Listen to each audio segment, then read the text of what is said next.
Assalamualaikum warahmatullahi wabarakatuh. Bismillah, alhamdulillah, wassalatu wassalamu ala rasulillah, wala hawla wala quwata illa billah, amma ba'du. Diriwayatkan dari Ibnu Abbas radhiyallahu an bahwa Nabi sallallahu alaihi wasallam pernah bersabda, meriwayatkan dari Allah azza wa jalla, yang beliau berfirman, innallaha katabal hasanati was sayyiat summa bayyana dzalik. Sesungguhnya Allah menulis kebaikan-kebaikan dan kesalahan-kesalahan, kemudian Dia menjelaskannya. Faman hamma bi hasanatin falam ya'malha kataballahu indahu hasanah kamilah. Barang siapa yang berniat melakukan kebaikan namun dia tidak jadi melakukannya, maka Allah tetap menuliskannya sebagai satu kebaikan sempurna di sisinya. Wa in hamma biha fa'amilaha kataballahu azza wa jalla indahu asyra hasanatin ila sab'imi'ati dhifin ila at'afin katsirah. Dan jika ia berniat berbuat kebaikan kemudian mengerjakannya, maka Allah menulisnya di sisinya sebagai 10 kebaikan hingga 700 kali lipat sampai kelipatan yang banyak. Hadis riwayat Imam Bukhari dan Muslim dalam kitab Sahih mereka berdua. Wahai saudara sekalian, jamaah Esa Ubaidullah yang semoga senantiasa dirahmati Allah, niat berbuat baik ini ditulis sebagai satu kebaikan sempurna walaupun pelakunya belum mengerjakannya, sebagaimana yang dijelaskan dalam hadis di atas. Dalam hadis Abu Hurairah radhiyallahu anhu bahwa riwayat Imam Muslim disebutkan, idza tahaddasa 'abdi bi ayya'mala hasanah fa ana aktubuha lahu hasanatan man lam ya'mal. Jika hambaku berniat ingin mengerjakan kebaikan, maka aku menulis satu kebaikan baginya selagi ia belum mengerjakannya. Zahir hadis ini menunjukkan bahwa yang dimaksud dengan tahaddus yaitu hadis nafsi atau niat kuat yang disertai dengan ambisi untuk beramal. Jadi tidak sekedar bisikan hati yang kemudian hilang tanpa semangat dan tekad untuk beramal. Jika niat sudah disertai perkataan dan usaha real, maka balasannya sudah pasti diraih dan orang itu sama seperti yang melakukannya. Diriwayatkan dari Abu Kabsyah radhiyallahu anhu bahwa Nabi sallallahu alaihi wasallam pernah bersabda, sesungguhnya dunia ini hanyalah diberikan untuk 4 golongan orang. Yang pertama, hamba yang Allah berikan ilmu dan harta, kemudian dia bertakwa kepada Allah dalam hartanya, dengannya ia menyambung silaturahim dan ia menyadari bahwa dalam hartanya itu ada hak Allah. Inilah kedudukan yang paling istimewa di sisi Allah Subhanahu wa taala.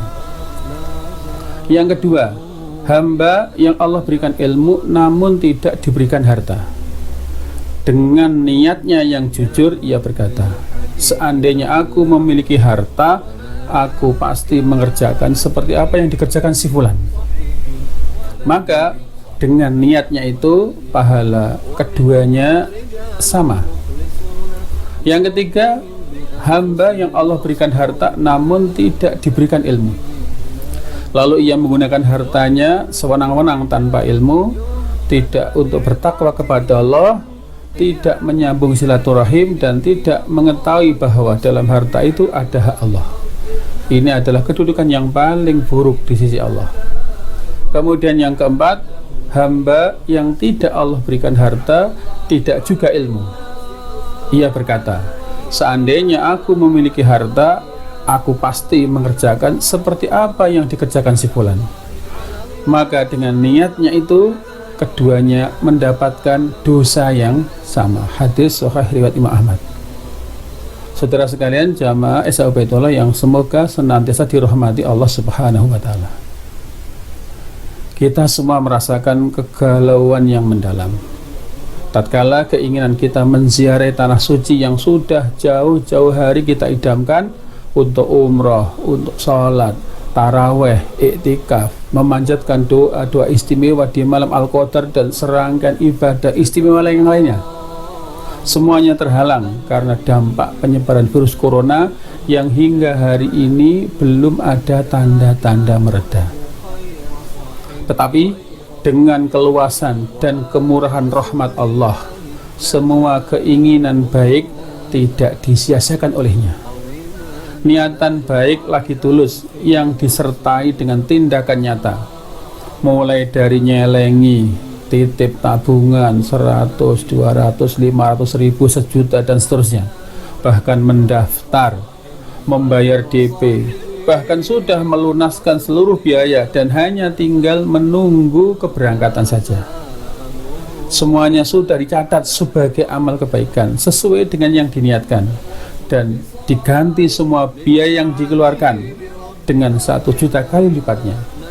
Rasulullah pernah bersabda, wa yuflihu alaihim ma anfaqu ad-dirham alfa-alfin. Dia gantikan untuk mereka semua biayanya. 1 dirham diganti 1 juta dirham. Hadis Al-Baihaqi. Bisa jadi sebagian dari kita belum cukup tabungannya hingga belum mampu melunaskan seluruh biayanya karena beragam kendala yang akhirnya gagal berangkat ke Tanah Suci seperti yang direncanakan. Tetapi jauh waktu sebelum keberangkatan yang kita rencanakan, ternyata visa kunjungan ke Tanah Suci dibatalkan oleh kerajaan Saudi sebagai langkah antisipasi mencegah penyebaran virus corona ini. Alhamdulillah ala kulli hal, niat dan keinginan baik kita telah mendahuluinya, hingga tetaplah ia ditulis sebagai amal kebaikan sesuai yang diniatkan. Dalam satu sirah ada pelajaran berharga. Saat Rasulullah SAW mengetahui kedatangan Quraisy untuk menyerbu kaum muslimin di Madinah, beliau mengajak para sahabat bermusyawarah untuk mengambil tindakan yang tepat. Apakah mereka akan tetap tinggal di Madinah, menunggu dan menyambut musuh di dalam kota Madinah, atau mereka menghadang musuh di luar kota Madinah? Rasulullah SAW cenderung mengajak para sahabat bertahan di Madinah dan melakukan perang kota. Namun sekelompok besar kaum Ansar mengatakan, wahai Nabi Allah, sesungguhnya kami benci perang di jalan-jalan kota Madinah.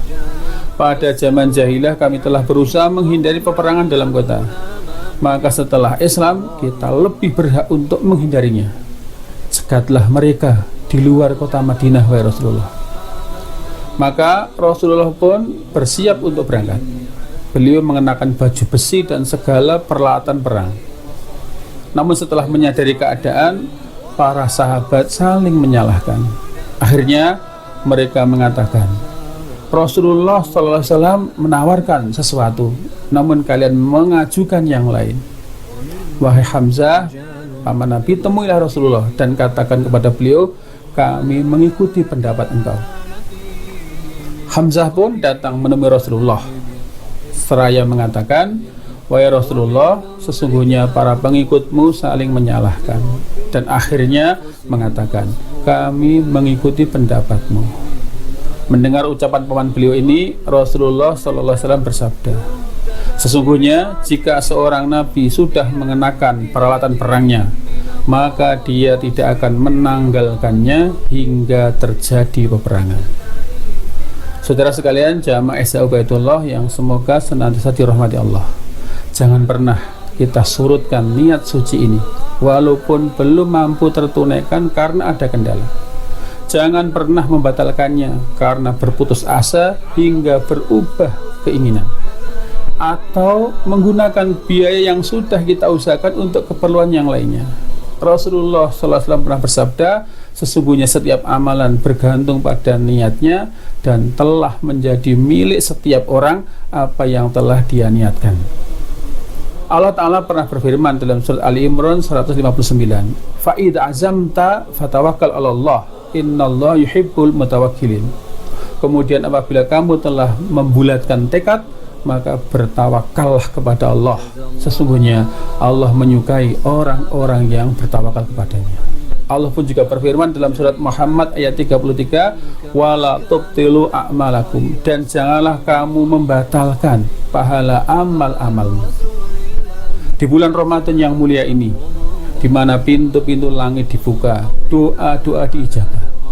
Semoga kiranya Allah segera mengangkat wabah ini dan membuka kembali pintu-pintu Masjidil Haram dan Masjid Nabawi, hingga kita dimudahkan menunaikan ibadah di dua kota suci ini yang sudah kita perjuangkan selama ini, dalam rangka memperberat timbangan amal kebaikan kita sebagai bekal menghadap ilahi Rabbi. Amin ya mujibas sa'ilin.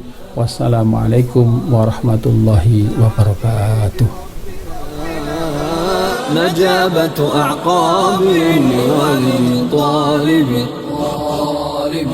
خلافة عباس ودين نبينا تزايد في الأقطار